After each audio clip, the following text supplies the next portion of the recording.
నమస్కారం బాబు, బాగున్నారా? బాగున్నాం. ఓకే అండి. కేంద్రంలో బీజేపీ పరిపాలన ఎలా ఉందండి? కేంద్రంలో బీజేపీ ఉంటే చాలా బాగుంటుంది. ఎందుకంటే బీజేపీ వల్ల ఇప్పుడు ఈ గత 10 సంవత్సరాల నుంచి అన్ని చూసుకుంటూ వస్తున్నాము. 370 కానీ ఇప్పుడు పాకిస్తాన్ కానీ మన మీద దాడి చేయాలన్నా తీవ్రవాదులు కానీ భయపడుతుంది. ఇప్పుడు బీజేపీ ప్రభుత్వం ఉన్న నుంచి కరెక్ట్ పాలన నడుస్తుంది. ఇంతకుముందు తర్వాత ముందు కాలంలో మనకు ఎన్నో సంవత్సరాలు కాంగ్రెస్ చేసింది. కాంగ్రెస్ ఉన్నన్ని రోజులు భయపడుకుంటే బతికినాం భారతదేశంలో. ఆ విధంగా కాకుండా నరేంద్ర మోడీ పాలనే ఉండాలి. నరేంద్ర మోడీ ఉంటేనే భారతదేశం సురక్షంగా ఉంటుంది. ఇది మేము ప్రజా అభిప్రాయంగా మేము అనుకుంటున్నాం. మోదీ మళ్ళీ గెలుస్తారంటారా? ఖచ్చితంగా గెలవాలి. గెలిస్తేనే భారతదేశం సుభిక్షంగా ఉంటుంది. గెలవకపోతే మటుకు చాలా నష్టపోతాం. అవినీతి కుంభకోణాలు లేకుండా బీజేపీ పరిపాలనపై మీ అభిప్రాయం ఏంటి? అవినీతి అయితే బీజేపీలో లేదు. బీజేపీ ఎవరు ఉన్నా కానీ ముక్కుసూటి మనుషులే. తిందాము దాచిపెట్టుకుందామనే రకం కాదు. ఏదున్నా కాంగ్రెస్ ఉంది అవినీతి. కాంగ్రెస్ అంటే నాకు వ్యతిరేకం ఏం లేదు. నేను ఈ పార్టీ ఆ పార్టీల గురించి మాట్లాడతలేను. కాకపోతే అవినీతి గురించి అంటే కాబట్టి ఆ మాట వస్తే నేను అంటున్నాను. బీజేపీ చాలా మంచిగా ఉంటుంది, సురక్షంగా ఉంటుంది దేశము. అందరి గురించి ఆలోచించే పార్టీ బీజేపీ. తెలంగాణలో ప్రస్తుతం బీజేపీ పరిస్థితి ఏ విధంగా ఉంది? తెలంగాణలో కూడా ఇప్పుడు బీజేపీ పుంజుకుంటుంది. అట్లేం లేదు. ఇప్పుడు ఎంపీ సీట్లు కూడా 10 రావాలి బీజేపీలో. తెలంగాణలో 10 వచ్చి తర్వాత కూడా బీజేపీ పుంజుకోవాలి తెలంగాణలో. ఎందుకంటే తెలంగాణ కూడా ఫస్ట్ నుంచి కాంగ్రెస్ చూసినాం, బీఆర్ఎస్ 10 ఏళ్ళు చూసినాం. బీఆర్ఎస్ కూడా మంచిగా చేసింది, కాంగ్రెస్ కూడా మంచిగానే ఉంది. ఇప్పుడు మన రేవంత్ రెడ్డి గారు కూడా బాగానే ఉన్నాడు. అట్లాని కాంగ్రెస్ తప్పు పట్టుడు కాదు. బీజేపీ ఉంటే ఇంకా బాగుంటుంది.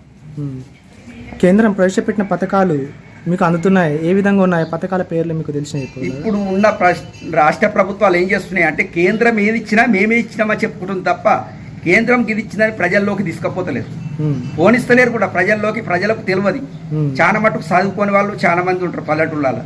వీళ్ళు ఏం చెప్తున్నారంటే నేనే ఇస్తున్నా బియ్యం, నేనే ఇల్లు కట్టిస్తున్నా, ఇవంతా నా పథకాలని చెప్పుకుంటారు రాష్ట్ర ప్రభుత్వాలు తప్ప బీజేపీ కేంద్ర ప్రభుత్వం ఇవి ఇచ్చినాయని వాళ్ళు బయట చెప్తలేరు.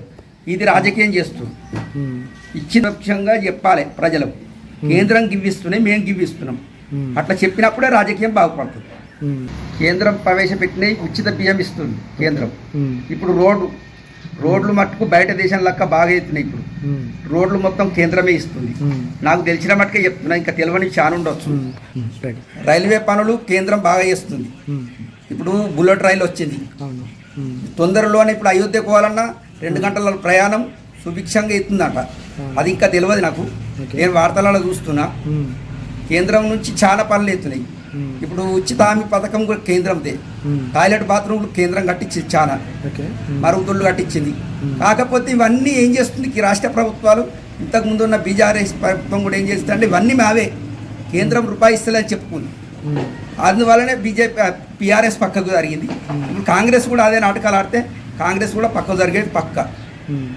500 సంవత్సరాల నుంచి కొట్లాడిన రామ మందిరం 5 ఏళ్లలోనే సుభిక్షంగా రామ మందిరం కట్టుకొని పూజలు కూడా చేసుకుంటున్నాం. మనము ఏ జన్మలో చేసుకున్న పుణ్యమైంది రామ మందిరం పూజలు పోడు. అయోధ్యలో రామ మందిరం నిర్మించుడు అవుతుందా కాదనే కళలు మన నరేంద్ర మోడీ గారి వల్ల నెరవేరినాయి. అందుకే మాకు చాలా సంతోషం. రామ మందిరం గురించి మాకు మహా సంతోషం. రద్దు చేయాలి. ఇంకా వక్ఫ్ బోర్డు శిష్టాలు పెట్టారు. వక్ఫ్ బోర్డు వల్ల కూడా భారతదేశం చాలా నష్టపోతుంది. వక్ఫ్ బోర్డు తీసేయాలి.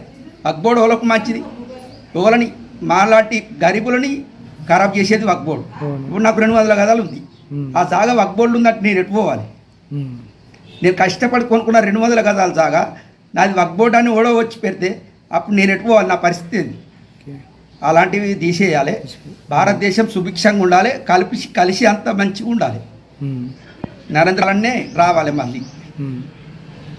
రెండోసారి కూడా నరేంద్ర మోడీ గారే ప్రధానమంత్రి కావాలి. భారతదేశం సుభిక్షంగా ఉండాలి, అందరం మంచిగా ఉండాలి. ఇప్పుడు నాలాంటి నాలి చేసుకుని బతికే ప్రజలు కూడా అందరు బాగుండాలంటే నరేంద్ర మోడీ ప్రధానమంత్రిగా ఉండాలి. 3వసారి కాదు, ఆయనకు ఇంకా ఓపుకుంటే 4వసారి కూడా ప్రధాని ఆయనే ఉండాలి. సంతోషంగా చెప్తున్నాను.